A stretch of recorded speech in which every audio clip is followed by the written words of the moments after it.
everyone. My name is Loretta Alabons, and welcome to this week's episode of Words and Music with a special memory of George Floyd. Our guest on the show today is an American comedian based in Singapore. Hi, DeeCee. Welcome to the show. Hey, Loretta. First in Singapore. First time, I think this is the very first time anybody's speaking about this topic in Singapore in a media format. So kudos to you. We have been following the news ever since, May 25th. I mean, it's hard to not notice, something like this.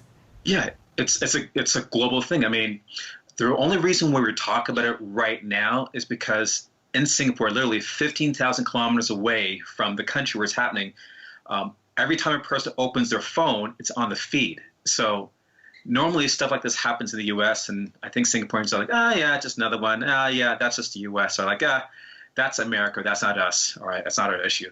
But now all of a sudden it's being blasted on the news, blasted on the internet, on the social media. So it's kind of hard to avoid. And now it's in front of people's faces. So now I guess locally in Singaporeans are asking, what's going on? What is this Black Lives Matter? Okay. And I see the video of what happened, I'm like, oh my goodness, I had no idea it was that bad. So that is a result of finally stuff that's been happening for many years, decades, finally happening at the one moment that the social media is in full force and someone happens to have a camera. I think that was the whole thing. Someone just happened to, just think about it. If that person didn't have the phone, at that moment, what would happen to, there won't be, the racial protest and all the, the Black Lives movement going on right now, right? Well, here's the catch is that there's a hashtag Black Lives only was coined a couple of years ago, just when people got to understand about the power of using the Twitter and getting people on the bandwagon. But the actual anxiety, the stress, the anger, the frustration, the protest, that's happening way before the Twitter. That's happening way before, for decades, right? But just so happens that now the platform gets bigger, the ability to get the message out is getting much easier.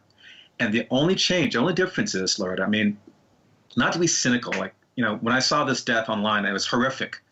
But in my mind, when I saw that, and I actually captured on film what the police officer was doing, I immediately thought that, wow, I think this might be the tipping point to anybody else who's able to watch the actual incident in real time to finally go, oh my goodness, is this what blacks in the U.S. would talk about and complaining about and stressing about?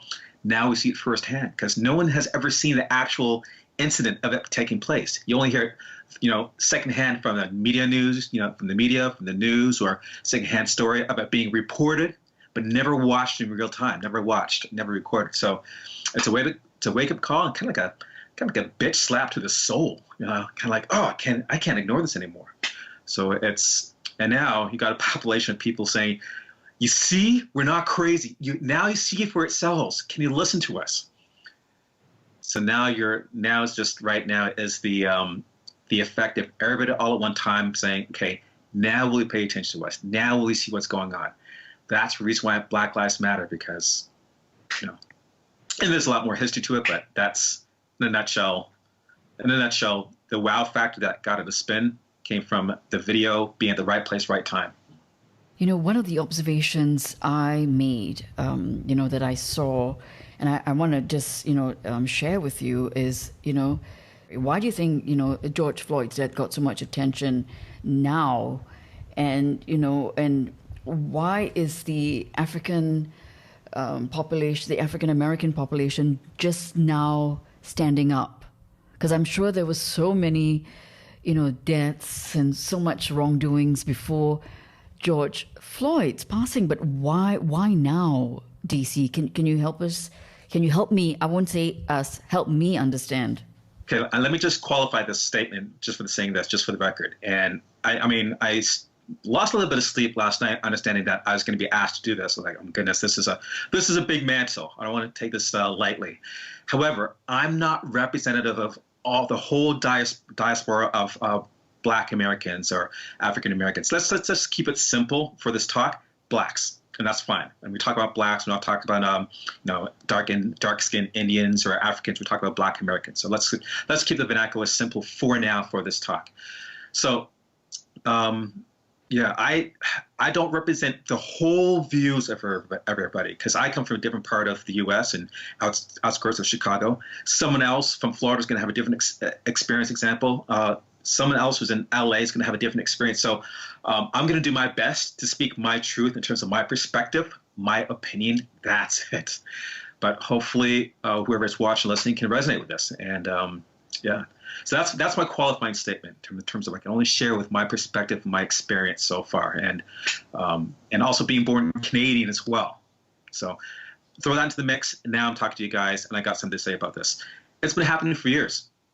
The only difference is there's more white people involved. There's more white people caring. There's more white people speaking up. That's the only difference. The Black community has always been speaking up about this. We protest, we make noise, we get heard, we get a bit of airtime, and then it dissipates until the next shooting. And then it goes back again, community by community. But this is the first time that it happened and it was captured in that moment, real moment. And talk about the perfect storm, like the tipping point, the one incident that created a catalyst of spark of change, this might have been it. And it still is happening. So it can't be ignored on both sides by any other Black people, especially white people who are clueless when they see police brutality firsthand, and this is happening real time. It can't be ignored. So yeah, it's been happening, but we just have more people on board. Finally, white people stepping up and saying, "Yo, that's bad. Let's do something. Let's say something collectively." Now, I wanted to ask you, like, how would I address you? As a Black person or an African American? Address me as Black person. I got no problem calling me Black. I call myself Black. I mean, that's my comfort zone, right? I'm just so glad they're not calling me Negro, right? Which is very antiquated, like that. How should I call you? Should we call you your people Negro? Which is like very colonial or colored. I'm having fun with it, but Black is simple because I don't think I want to say Oriental. Like that's very antiquated. Okay, so one of the things we were discussing this morning is about protocols, right? The protocols. A lot of us take our lives for granted. DeeCee, can you take me through some of the your protocols as a Black man living in America before you leave the house? Yeah, that's a very formal way of saying what we think. Okay, what do you got to do when you get pulled over by a police officer? And I think every Black man in the U.S. has been taught by the mother, father, someone who's older, someone who's been taught what to do should it be approached. Okay, how you should carry yourself, what you say, and it's funny because even right now, as a grown man, 44 years of age, right? 45, I lost track. I'm 45. I still get those bumps. I still get the hair on the back of my skin, even if I'm wearing my uniform. I mean, I'm a physician by trade, chiropractic physician by trade. Even when I get pulled over and I see those lights, and it still happens, I get the hairs on my back rise up because, okay, there's a protocol. Here's what I have to do. 10 and 2. Okay, I see the lights. There's a visceral reaction that happens in Black men when we get pulled over that I don't believe that white people have or white men in the same scenario have. It's just, unfortunately, it's ingrained. It's now just, part of us. And for me, I have a visceral reaction. I obey. I listen because I know at that moment I'm not strapped with a gun. Like I'm not armed. Whoever I'm being pulled over with is armed. So always keep that in mind. I'm not in a power position, and it's one person's word against another in case of no witnesses. Let me just say what I need to say and do what I need to do so I can get home and meet my family, my loved ones, and make it to the next day. What gives the police in the U.S. the right to inflict this kind of harm, this kind of a treatment to a human being? Yeah. I'm not saying, Black, white, any human being. What's the mentality? What are they? Help me understand what they are thinking, why they think they have the upper hand to do this, to kill someone, to hurt somebody, to hurt a human life. Why and how? Can you help me understand? Because I just don't understand. So here's what I got to say is that I have I have friends who are police officers. I have dear friends, classmates, colleagues. Like I treat people who are in the police force in the U.S. and here. So they're a part of our lives. They're part of my life. Like I got to qualify that. However, not all police have the same heart. I mean, here's my idea. Here's my thoughts. The reaction that happens, I believe, is based upon fear. Here's what I'm getting at. The other day, my friend sent me a video, all right, of a person being profiled by the police. He's like a black guy sitting having dinner in Texas, right? And I just saw this like 2-3 days ago, and I said I got to talk about this. Sitting down having dinner, and fortunately, a friend of his was recording with a camera at another table. So he was sitting facing this way. Somebody else was sitting with a camera like this, and was recording the interaction. So the cop was coming up and approaching him, and trying to do conversationally about saying, "Hey, would you mind asking who you are? What's your ID?" And just want to know who this guy was, because he, to them, was a suspect that they were looking for. This guy is like saying, "I'm not a suspect. Why do you need my ID?" Asking questions. Now, that cop interpreted the aggression or that response as a threat. And cops are in the right to pull out the guns and do whatever they can necessary, and the police to do what is necessary to control the situation in the easiest way possible. And the easiest way possible is with a gun. Now, that person is not a threat. That person's just afraid. Some people cower when they're afraid. Some people like knuckle up when they're afraid. But it is a fear response. So if a person who's a police officer does not recognize that sometimes within you approach me as a police officer, I'm going to initially right off the bat be afraid, even though I'm going to be fronting like, what's up? You don't have my rights. There still is coming, that guarding response that looks agitated, animated, underlying is fear. That's what it's coming from. So when a police officer interprets that as fear, then it automatically escalates. It escalates. Get that? Right? So if you're a police officer, all right, and you're taking care of a community and you're not aware about this nuance that we have as black guys, can you see how quickly these things escalate? Right? So that's my, when I saw that, and see how quickly it escalated, that exchange, and he ended up being handcuffed. They checked his ID, and then they found out, oh, this guy was not the suspect we're looking for. Oh, it's just an ugly scene, and it's just, the guy was visibly angry, upset, rightfully so. But then it just clicked in my mind and go, that's exactly the reason why it happens disproportionately. The police are interpreting our response as a threat when it should be thinking that, hey, this person is actually afraid. This grown man is actually afraid. Sandra Bland, okay, which is a young lady, a couple of years ago who got pulled over by the police in a car, normal traffic pullover. She's pulled over for no reason, just like a, DWB, driver while black, which, it's an acronym that we make jokes of, but we've been talking about, but we use. And her response irked the police officer. That police officer felt threatened or felt so that he had to get one up. That escalated. It got hurt, and his anxiety, his posture, his language changed, his tone changed, which also caused her to become. So you saw this escalation of energies, and who's in the power position? The person with the badge and the gun. So it escalates very quickly when there's a lack of communication or knowing how to be empathetic and read that situation. So what I thought when I saw my friend's video, I thought, I don't think that would have happened. That escalation would have happened if it was a female, or a police officer who was approaching, who's from that neighborhood, or a police officer of that same color. I think they would have had the emotional empathy or the emotional intelligence to read in that situation, oh, this person's not angry, this person's just afraid. So let me talk in a way that eases that tension, still get the information that I need, get the answer I want, but not posture and adjust my tone to be conversational so that, hey, I'm not threatening to you, but you know that I'm a cop and I have a gun. Right?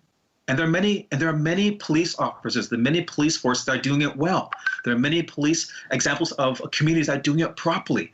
But what happens is that the one or two that actually are the bad apples, right, make it, just make it difficult to police, to do the job as a police officer. It makes it difficult for the community. But there's too many of those bad apples happening. So that's a kind of long way of mentioning as terms of comes down to communication, not knowing how to communicate, not knowing how to read that person, that situation, not using empathy.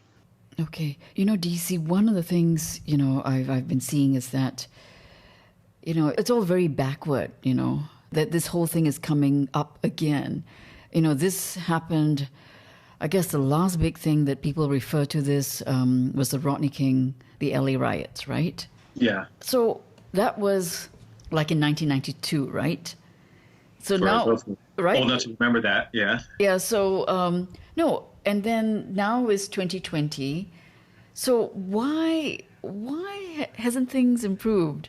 Do you think that America is such a progressive, and furthermore, I mean, the America I know is multicultural, right? Who said it recently? Okay, General Colin Powell, right? Just recently, he said, the whole world carriages want to come to the U.S., everybody wants to come to, America.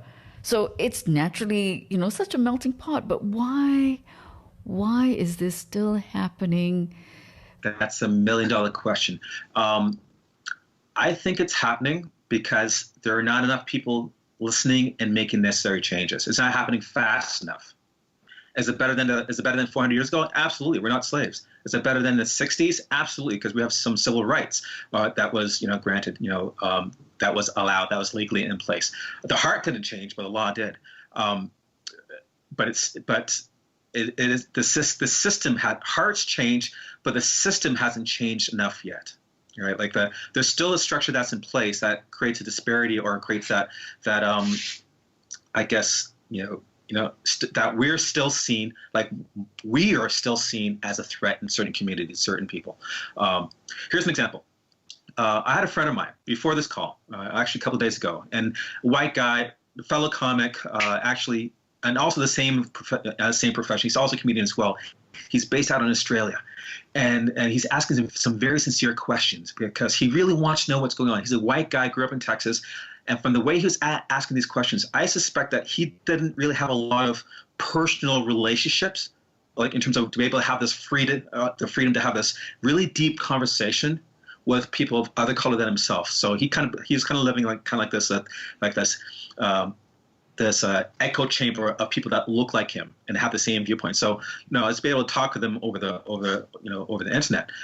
However, he asked the question, hey, here's a suggestion. If you're trying to find solutions, what if you only have black cops in black neighborhoods and and only black cops police black neighborhoods? Would that be the solution? And the answer is no. That's what I felt. The answer is no. I don't think that is. Because on the same token, you'd have to say, well, that means only white cops should only be allowed to police white neighborhoods. And you're saying, well, black people aren't allowed to. Like, I want to remove that argument. I said, instead of saying, black is black and white is white, and they should separate who takes care of the neighborhoods, how about training and encouraging to, those of color, like the white cops, to come to neighborhoods where the black people, the black neighborhoods, and immerse themselves, train them, and just train better, educate how to immerse themselves and how to be more community policing than actually force-based in policing. Because there's some communities that are doing it correctly, that are done where the only encounter that you have with the police officer, it doesn't necessarily have to be when you have an emergency call. It's got to be when you see a kid on the street playing basketball with them. A cop pulls over his side, shoots ball with them, right? Or a cop gets out of his car, carries his groceries. Like we need more of those moments in those neighborhoods, black or white, where that community starts to go, okay, wow, we don't feel afraid anymore. We know that cop has our back. That's not happening enough, okay? And so when you see those communities, exploding in terms of riots, and in terms of having not just protests exploding into riots. I'm not going to include looting. Looting is another level. There's no justification for looting. Looting is a symptom. Okay, there's no justification for it. But I can understand the anger and the angst of how did it get to that point? How did the feeling, the emotion of a community get to that point where they actually felt that the only way they need to express is by rioting? And unfortunately, some people take advantage of this circumstance by looting. Looting has got nothing to do with protesting. Rioting does, right?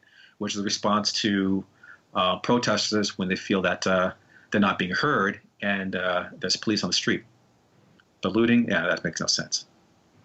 So I don't know if I answered the question, but my friend's question, I just thought I think it's related to there's not enough immersion, of cops saying, okay, we need to do more to do better, to connect better, and read our community better, instead of just following just a textbook protocol.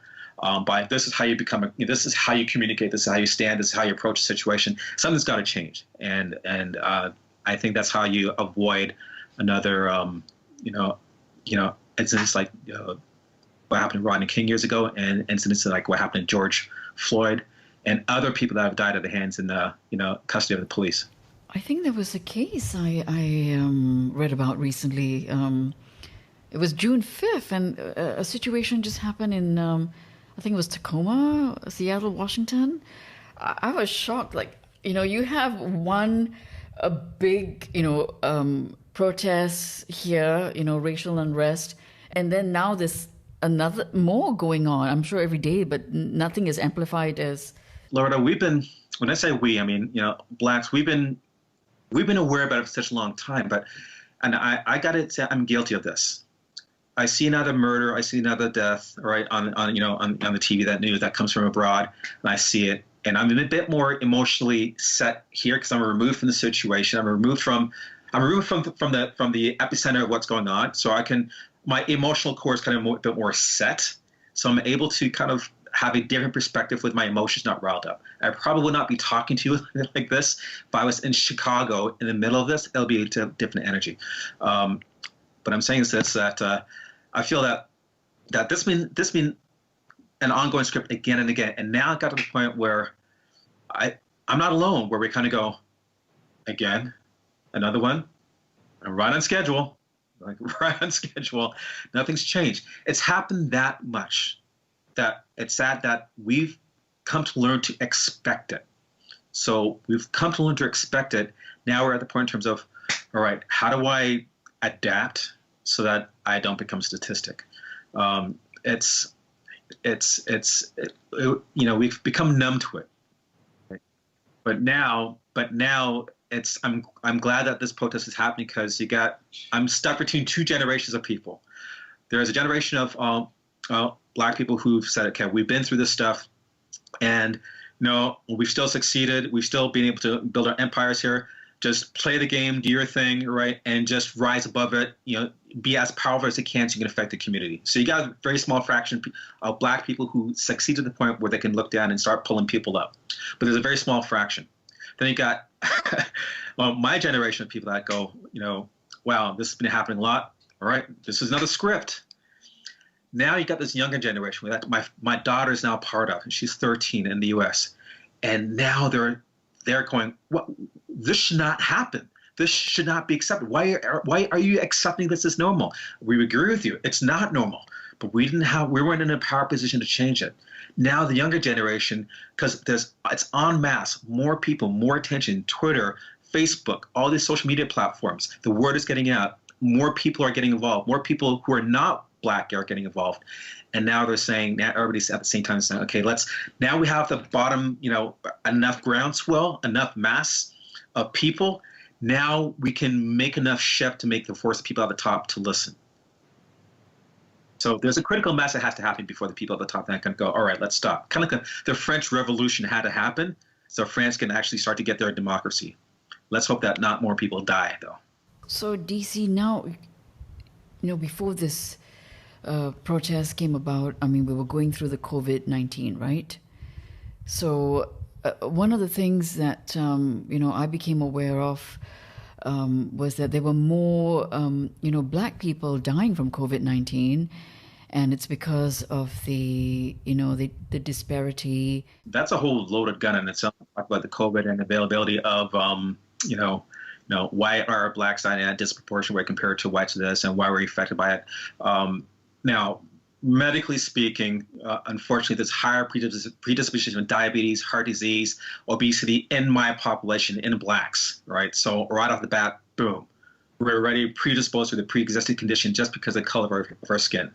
Now, yes, we have some responsibility to change that ourselves. And there's a lot of work that needs to be done regarding our health collectively, so that we don't become more likely to become a victim of the COVID. So that's one of the reasons why I feel is the discrepancy, along with the fact of having access to healthcare and how people are dismissed off and say, oh, it's not that bad. Come back. You have to be sick to get tested. You're not sick enough yet. So that's a loaded question I don't want to get into and yet, but it's out there in terms of that. Yeah, there's a disparity that comes from availability or access to healthcare, regardless if we have insurance or not, but also too just because of our genetics, because of our body types, because of our race. We in the U.S. we disproportionately are higher and healthier, and that's statistically speaking. I'm not going to hate, but that's a fact. That is absolute fact, and I'm determined to help change that. Okay. So I just digress there a little bit, but in your opinion, what do you think can be done to heal, all the tensions and the racial tensions between, the white Americans and the black Americans? Here's what I got to suggest. Right now we're doing it. We're talking about it. You're asking earnest questions. You're not afraid to approach me, and just listening to our story, listening to what our experience is, and just asking, like I said, having relationships. I don't think there's enough conversations like this. I don't think there's enough conversations happening in the U.S., or at least before this the George Floyd, catalyst happened. There weren't enough conversations. There weren't enough people on the other side of the track saying, hey, you know what? I really want to know what's going on. I really want to know what is your experience. Now there are more white people who are wanting to have that discussion or wanting to get those questions answered and not feel shame, not feel vilified, not feel they just want to be able to have that discussion. And we're going to say, listen, you know what? Let's have that talk. We're going to give you our answers. We just want you to listen. And when you listen, then you're going to have a bit more empathy and care. So that's happening more. So I think the easiest step is just it's just listening, right? It's just making a friend. Some people need to have black friends. You gotta add some pepper to your salt shaker, right? You gotta add some pepper to your salt shaker. If you're a Facebook group and page and everybody's bitching and moaning, complaining about Black Lives Matter and why don't all lives matter and what's this all about, and everybody looks like you, and everybody's making a comment, has an opinion that looks exactly like you, and you're not black, do you know what? You gotta get some black friends, straight up, right? But here's the kicker. There are a lot of people who are of color that are willing and waiting to say, listen, let's talk, reach out. Well, let's talk about this, right? Let's start having that discussion dialogue because we want compassion. Compassion starts with relationships, okay? Yeah, we can scream with a microphone and megaphone, but I think that the more people have this discussion, have this relationship to be able to ask these earnest questions, to ask your concerns. And it's funny because the way that you're asking these questions is very similar to many of my white friends back home in the U.S. who text me, who DM me through Facebook and Instagram, what's going on, and what can I do in this scenario, and is this is this attitude? They were really earnest with the question because they really want to be part of the solution. I just want to encourage them, just reaching out and asking me or asking another black friend that you have about this is a big step, because now you're becoming self-aware, acknowledging that, hold on a second, I think I'm part of the problem, unconsciously ignorant about this. I don't think people are racist. I think a lot of people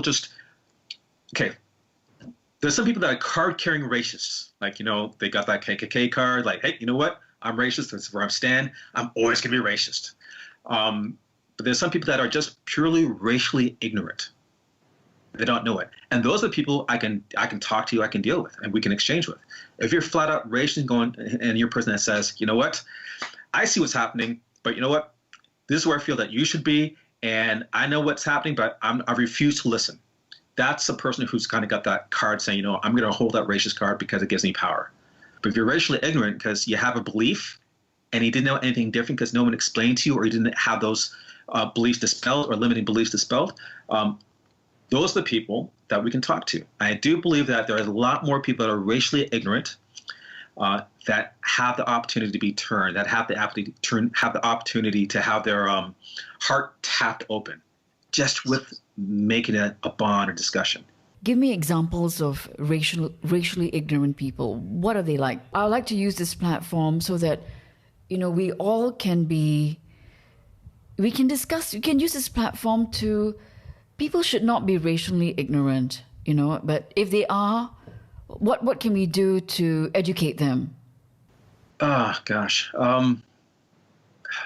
Start forming friendships with people who are a different color than you. Like, not just, if you look at your family, if you look at your neighbor, look at your block, look at your email list, I don't know, just start expanding expanding or the diversity within your social circle. Not just having acquaintances like, oh yeah, I know that black person, or that Indian person in my office here. I work with a person, Indian person, or I know that black person who works next to me. No, like really just having, like, getting into the lives, just like having a coffee, having a chat, just creating a friendship.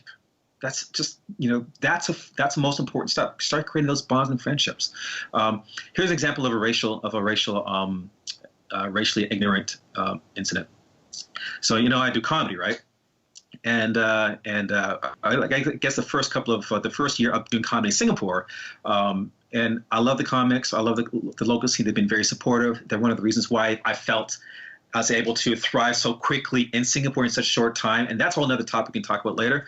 But one of the things I had to address was when they gave me ideas for certain jokes, and they were like saying, hey, you know what, this would be funny. How come we didn't do this tagline with this stereotype, which is either like fried chicken or watermelon or whatever the joke was.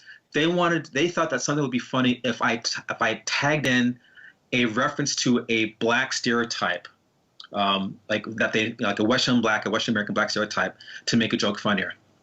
And yes, it's easy to laugh because it's obvious, but that's low hanging fruit. And I didn't want to give any weight to that. And I said, without giving them the finger or beating them over the head, my heart was, I was polite about it, but I said, you know what? No, I'm above that. I'm going to do something above that, and that's beneath me. It's low hanging fruit. So I think that's more of a racially ignorant to believe that that they're going to expect me as a comic to deliver the exact same tone that they're accustomed to seeing some of the comics in the West. Right. So example? Can you give me an example? Because just help me understand like the context of it. Okay, so I guess there's some jokes that I have punchlines that refer to that require some kind of cultural reference. Because I make jokes about my race quite often in my sets, right? I can't deny I'm a black guy in Singapore. I'm a giant black koi fish in a small pond, and it's been working for me. I'm going to take advantage of it, and it's in front of people. But how I use my mantle is to say, okay, let me try to make jokes that they don't expect from the West. They don't expect from me as a black person. Because I didn't grow up in the hood. I don't have those hood references. I don't have those my mama beat me jokes. Like, I don't have those hood references of, oh, I'm going to get run from the police. Now, do I have those jokes in my arsenal? Yes, I have some of them sometimes, right? And one of my best jokes refers to that, getting pulled away by the police. But it's just used in a very tasteful manner, and trying to use it very strategically and sparingly. Or when someone makes, jokes, and this is from the local comics, I'm going to share this, when local comics make jokes, ethnic jokes on stage, or black jokes on stage. And this is where the subtle, ignorant racial comes in. I gave them the allowance because I'm in a comic. I said, if you're on stage, that's the last bastion of free speech. We should at least have a place to be funny or try to be funny, to say what we want to say, and try to be a comedian. It's not time to taking chances. And sometimes they say there's some stuff that comes up on stage that's blatantly racist or like racially ignorant, right? But when they make some black jokes, I'll let them, like, they look at me at the back of the stage going, DeeCee, sorry DeeCee, or I hope you're not offended. I'm like, yeah, go ahead. It's still not funny, but you can go ahead and deliver it, right? But I had to remind them to say, listen, guys, say all the black jokes you want, but I want you guys to think about this. If it wasn't me here, and there's a room full of black people, would you have the gall or the wherewithal to say the exact same joke? Silence. So you know full well that there's something wrong with that humor or with that joke if you didn't have if you didn't have the heart to tell that in front of a room full of black people, the exact same joke. So, those are the moments that I felt that I was educating, that little bit of, unconscious racial ignorance. They're not racist. They're just being racially ignorant. Right. That's it. And I love them a bit. I love them a lot. But it kind of forced them to check themselves, and it also forced some people to kind of check how to deliver the comedy and raise their game, right? And because I hate for them to get beat up in the back alley, wrong place, wrong time. I don't know whether people in back. Singapore get beaten up. I haven't seen it, but just yeah, it's cute. Yeah, Singapore. No, sure. I'll get around it. Yeah, what I also like, to find out from you, because I've never asked this. It was 2019, and I attended one of your stand-up, becoming a comedy, your sessions about teaching comics how to become a comedian. And I sat in, and I watched you, and I really enjoyed it. It was a Sunday.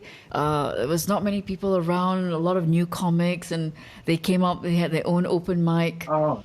And so you talked about Comedy Lab. Yeah, you dropped in on a good night. I could have bombed, right? But you just dropped in, and then one time I probably had a good night, and then the rest is history. So I'm curious, what was it that, because you promote comedy, promote comedians, the comedy scene, but what was it specifically? I'm curious, like, what was it that resonated, that made it go, all right, I'm vibing with this guy? Like, what was it that was distinctly different? You're authentic.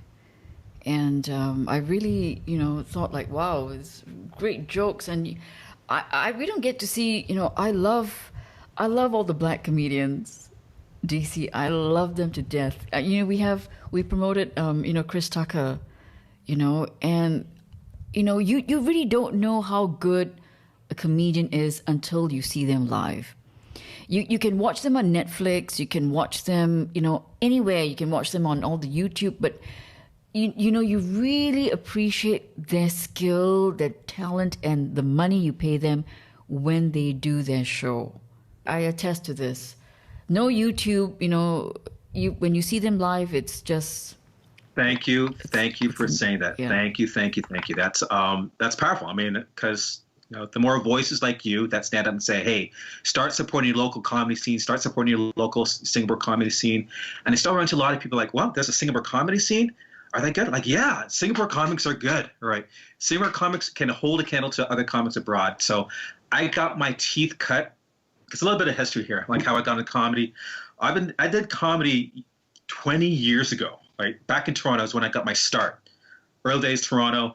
In fact, I got my start back in the day when Russell Peters, before he blew up, and he's on the same scene, and he's there ahead of it. He's definitely was established at that time as a Canadian comic, but we were on the scene at that same time, and I was still green. So I was doing that for 2 years in Toronto. I bombed a couple of times, got into it, and then eventually my career and life and family took over. So I did it for 2 years, and he escaped away, right? But I always had that comedy drive.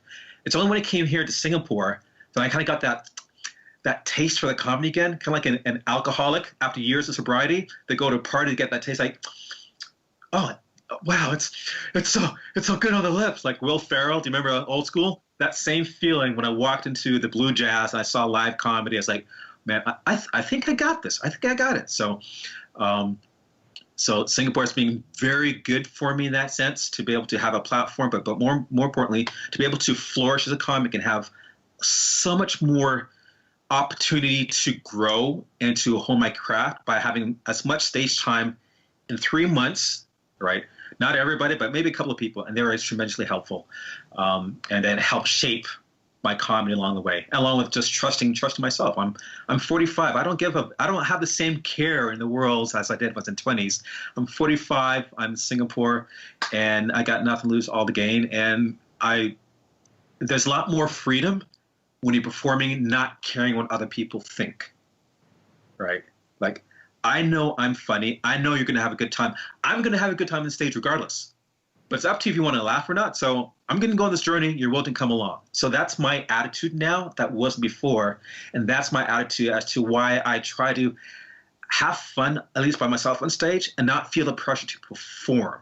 I like to set myself up so I can have that conversation with that one person or two people. Then everybody else is actually in on the joke, right? Or just witnessing or just sitting in. So now I just feel my comedy is more authentic than it's ever happened in the past because I'm older. I've got 20 years of experience, and just living in Singapore for a year just gave me a lot of comedy, a lot of material. And life stories too, right? I mean, with all, with all your experience, I mean, you would have so much stories to tell and observations.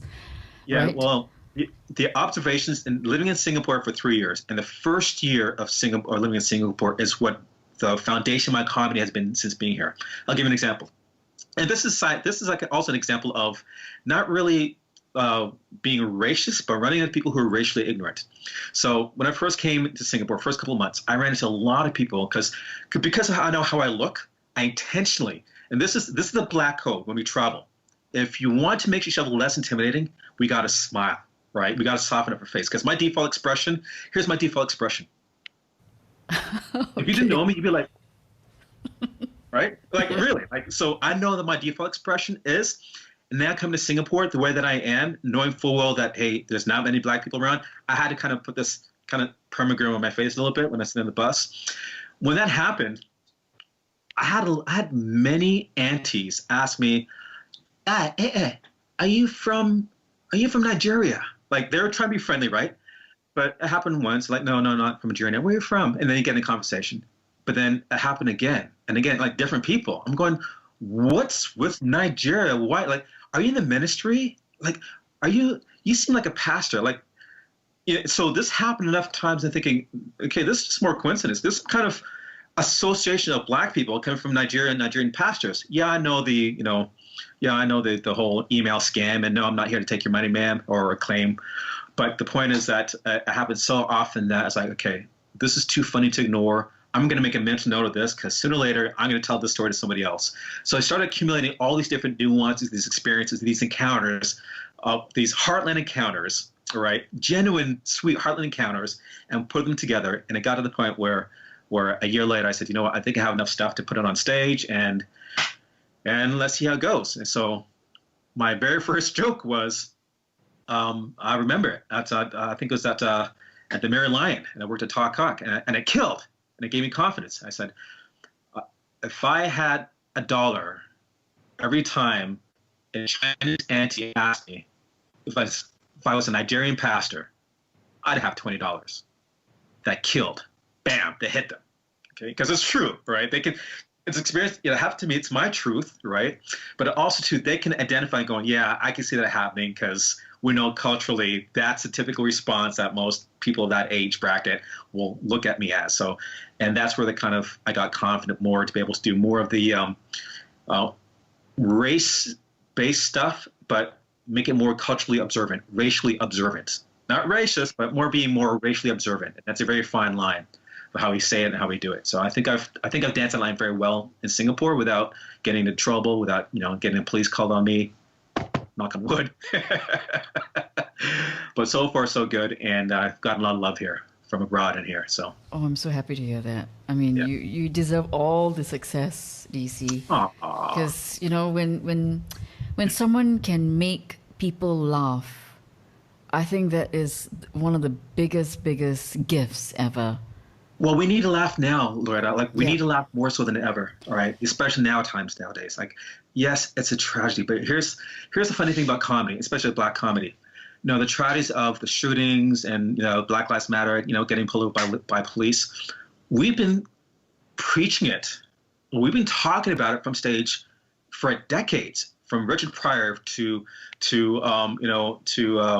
George Wallace to you name comedians. Even Dave Chappelle, most recently in his last 4 specials, always makes reference to that. We've been using it in our comedy. We've been talking about it in comedy.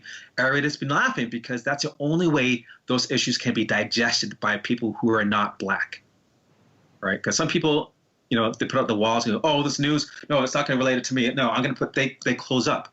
But in comedy, you can get into people's hearts a bit more and then plant these seeds of Oh, I wonder if talk about that crack problem. Was that a problem only in Washington? It's also a problem in Kentucky, USA. Like, why the crack problem a big problem in the US and in Washington back in the day, but now when it comes down to the meth problem in Kentucky, now it's a critical crisis and it has warranted attention. Why the disparity? And Dave Chappelle talks about that.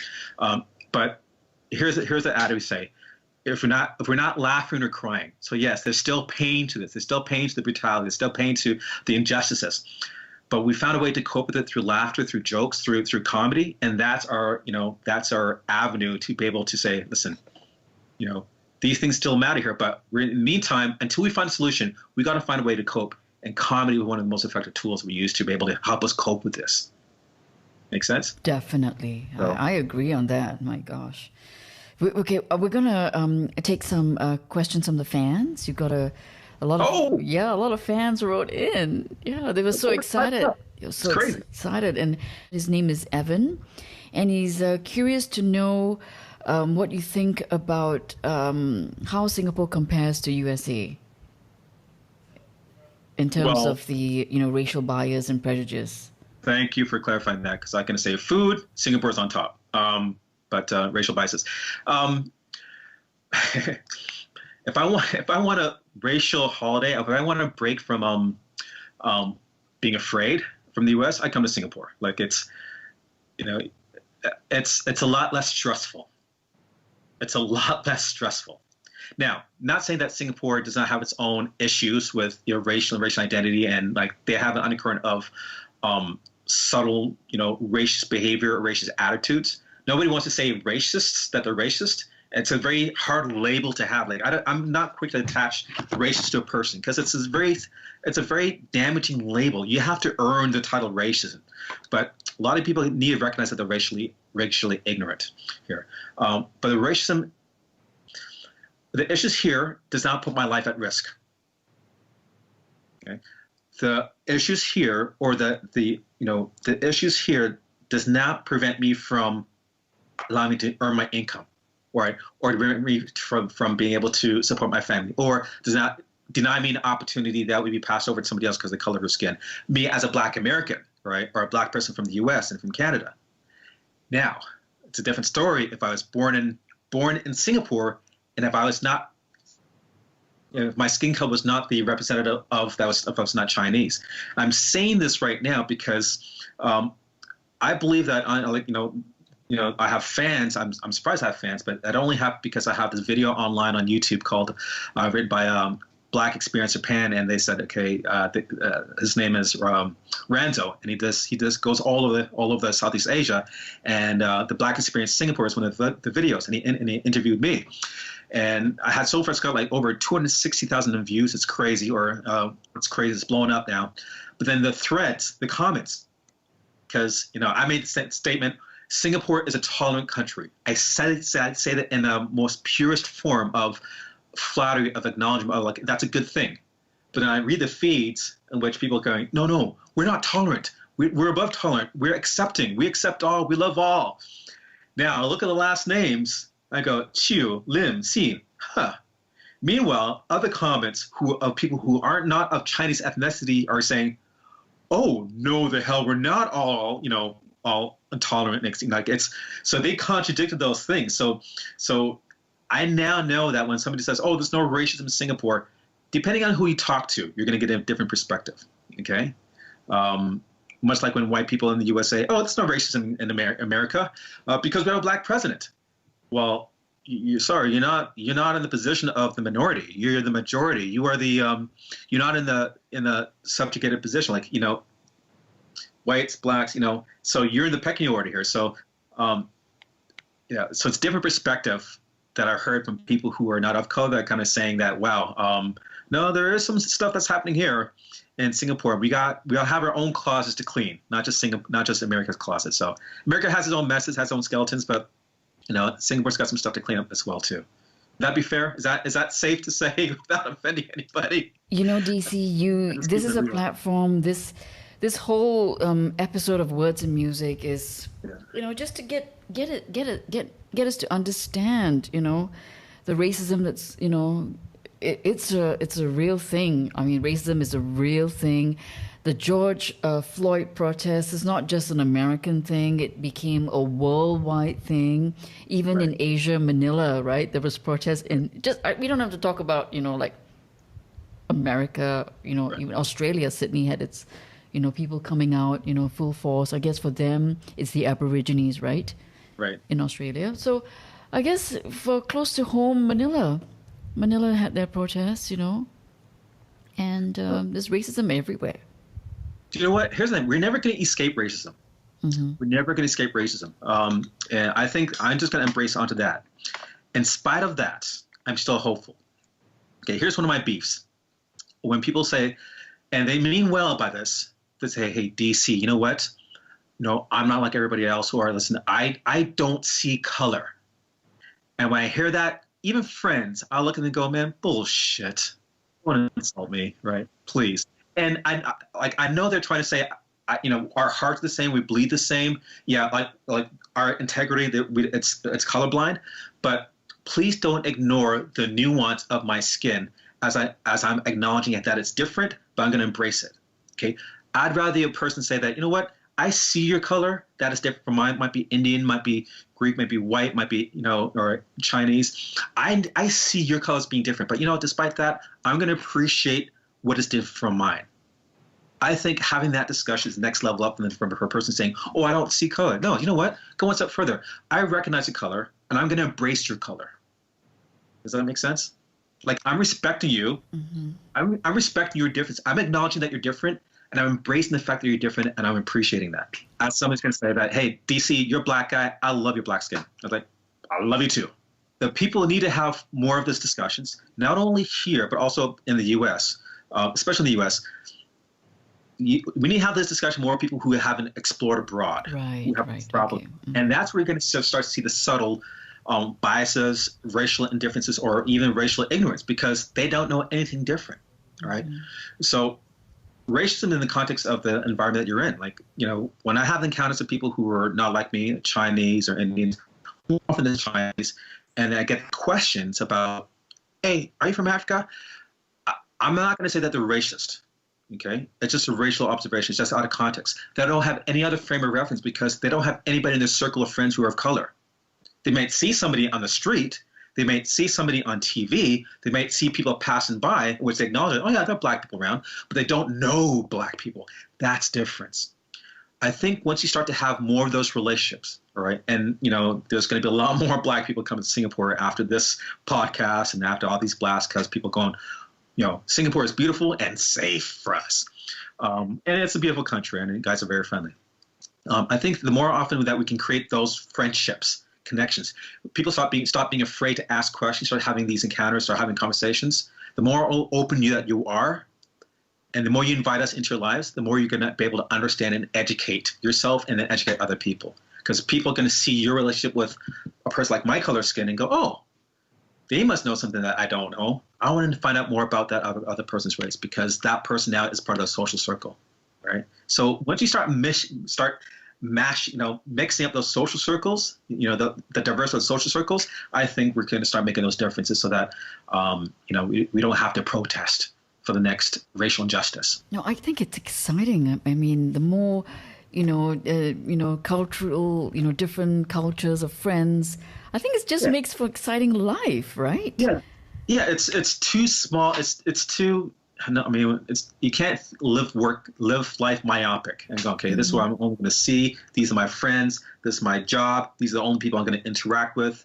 And yeah, I would see other people on news on TV, but this is exactly who I'm going to interact. I'm comfortable with. Some people need to be forced out of the comfort zone. And having the Black Lives Matter across people's feeds here might be the first step of awakening up Singapore, going, hold on a second. Oh, wow, this is something perhaps I should be paying attention to other than just gaming right now, right? Well, what is this all about? Lord, I'll be honest. I was really surprised that there's actually anybody concerned about what's going on in the West here. Like, I'm surprised. Like, if no one put a hashtag Black Lives Matter, like if no one put that on their Facebook page here in Singapore, I wouldn't be offended. I wouldn't be surprised. Because from what I've seen being here in Singapore, you guys got your own shit to deal with here, and I think everybody is just focusing in their lane, not thinking about anything else in the world outside of the world because it doesn't affect them. George Floyd dying at the hands of police officers, or no, black getting killed on a frequent basis. Yeah, we know it's happening. America is crazy. It doesn't affect me, so I don't have to pay attention to it. Like, so that's been the dialogue until now. It's like, well, hold on a second. So that's the reason why I kind of did not anticipate anybody speaking up about it in Singapore until you reached out to me. So I was like, well, okay, maybe this is something we need to talk about, and we be the first person broadcasting in a social media format for other people to learn from, and give their feedback and give their, blah, blah, blah, blah. Just to be able to answer. I watched a documentary over the weekend on Netflix, 13th it was called. And, yes. and not only that, but I felt, as myself, right, being a person of color, a minority in Singapore, when, President Obama became president, I felt he was my president too. Many people did, right? Yeah, so, I mean, it's I don't know how to explain, some things are unexplainable, He represented a lot of people's values, and he was a unifier. Right now, Trump represents a small portion of America's values, and he's a divisor. He doesn't unify. So, this is a result of it. Like, we're just different leadership, and this is a result of poor leadership. I just hope I hope the Democrats, do what they have to do to, get the right votes, get all the right votes. People supporting them. And of course, the black community, we want a black community to go towards the Democrats, right? Well, here's what happens, though, I think. And Democratic, Republican, the problem's still going to be there, whoever's still in charge. Because the problem still existed when Clinton was in charge, when the Democrats were in power before. It's still in place. There's still lives being lost. So the system has to be uprooted, right? It has to be shifted. But I think the system's going to change once you start to change more hearts. We didn't reach a critical mass of white people caring until now. That's what I felt. There's a tipping point, a critical mass where what's been happening can no longer be ignored, all right, or no longer be glossed over or be passed over, because now it's worldwide now. Now everybody's going, whoa, what's going on with the U.S. right now?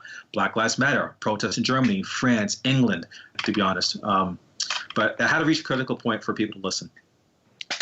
And to the point where it spreads across this world to Singapore, and we're having the show about it. How amazing is that? Yes, for George Floyd.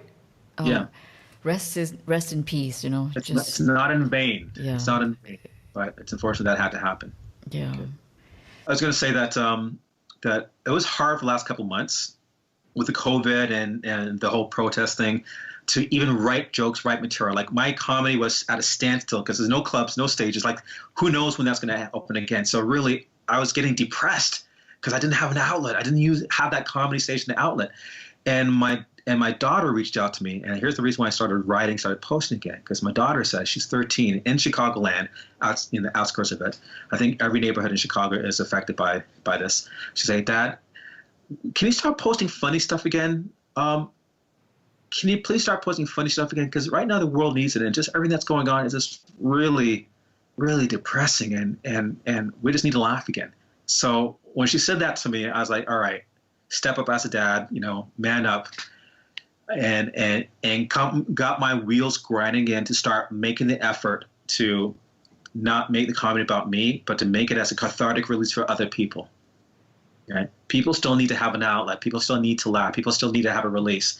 So comedy is more important than ever for those people who are working from home, can't go to work, can't interact. They're keyboard warriors, and they're stressed. They need to have a laugh. So different forms of comedy through this, or through the videos, or through online shows, or most recently getting calls from corporate companies who see my videos online. They're calling me and going, hey, listen, can you do a virtual show for our employees? Which is happening right now, but it's got its challenges, not impossible, but there's a need for that catharsis, and people need to laugh. I want to ask you, DeeCee, can we do virtual comedy shows? Is that possible? It is being done.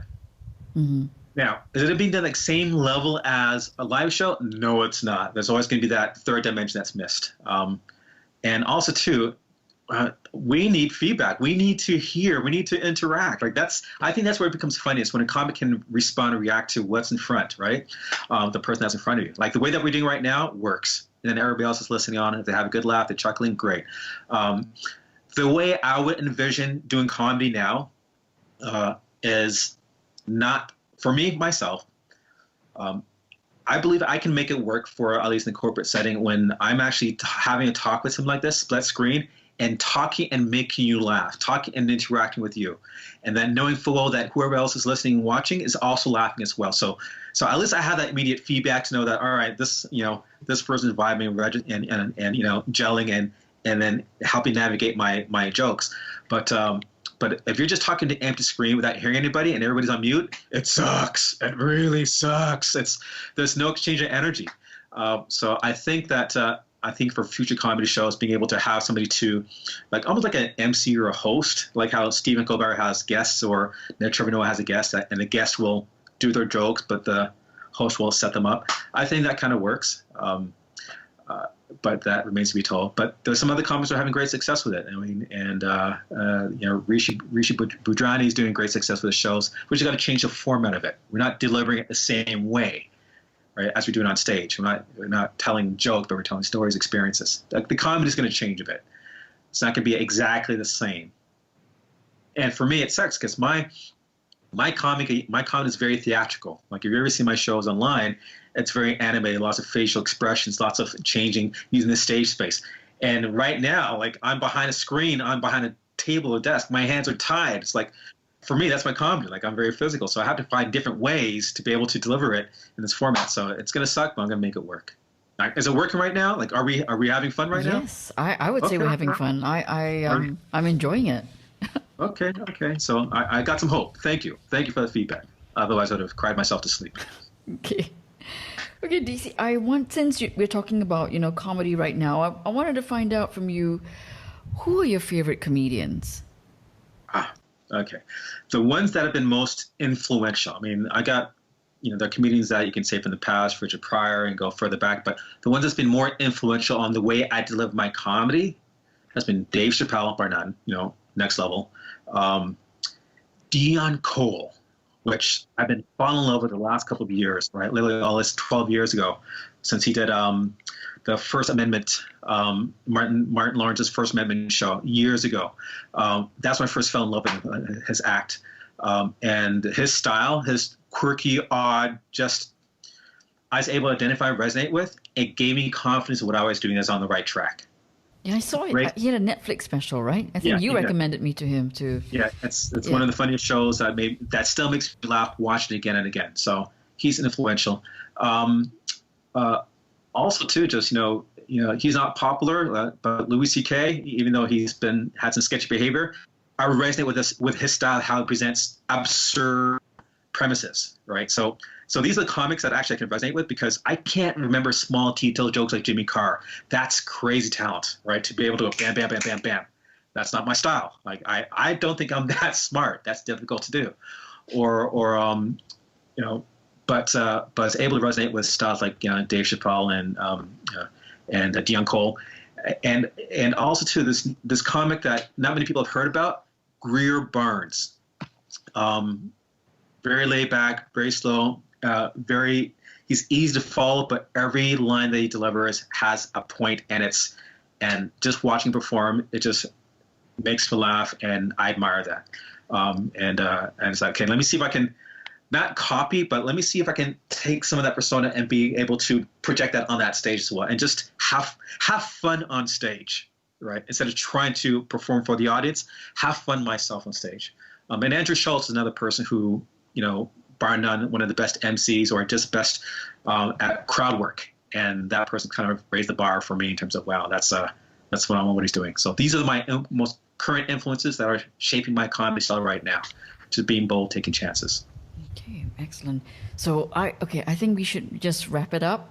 Okay, that's fine. Yeah, and I think any last words you want to tell your fans, people listening to Words and Music for this special, I would say this is a special episode.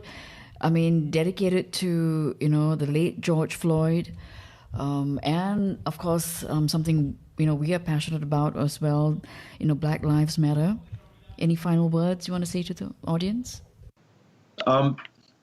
Let's start talking more, speaking more, having conversations, exchanging online. I mean, if you don't have a black friend, find a black friend. I'm here. Start with me, right? Start with or I can introduce you to somebody. Start having conversations online. Start having conversations in real life. I mean, this lockdown sucks for everybody because it's hard to connect with people outside of your home. Legally, we can't. And right now, I'm dying for some type of contact, like a high five or a handshake or a hug or a hand. No, not like it's a hand job, but just one of those 4 H's, right? The point is that the more of those interactions that we need to have, we can get, I think the closer we can get to changing our hearts to make the fear less. Racism or racist beliefs only happen when we are afraid of what we don't know, or we don't want to find out about what we're afraid of. The police response is based on fear. Ignorance is based on fear. Let's not be afraid. And just, we're open arms. I mean, if you're running a black person in Singapore, they're safe. They have a passport. They travel. Nothing to be scared about. The fact is that just expand your social circle, expand your world, and diversify your friend list. Okay, and be open to listen. Right. Don't dismiss us saying, "Oh, it's not our problem. It's your problem." It's not us and them. It's us. Right? Let's not change the discussion to us, not us and them. Once we can change that dialogue to us, this Black Lives is affecting us, you and me, or affecting what's happening anybody in the U.S. We start to change the language to us instead of us and them. Then we can start making that change that affects the Black Lives Matter. Start talking about us, less about us and them. Well, I hope you enjoyed this week's episode of Words and Music with DeeCee's perspective on Black Lives Matter. We'd love to hear from you, so please leave us a comment. And don't forget to subscribe to our YouTube and Twitch channels and follow us on our socials.